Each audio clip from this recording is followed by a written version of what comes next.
என்ன, பேசிய வார்த்தை என்ன, தேடிய செல்வம் என்ன, திரண்டதோர் சுற்றம் என்ன, கூடுவிட்டு ஆவி போனால் கூடவே வருவதென்ன.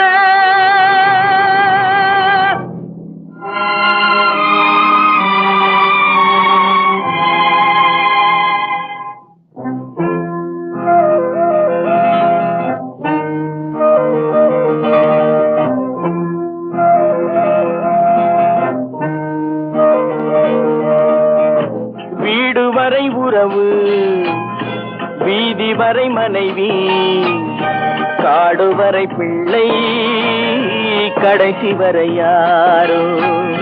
வீடு வரை உறவு, வீதி வரை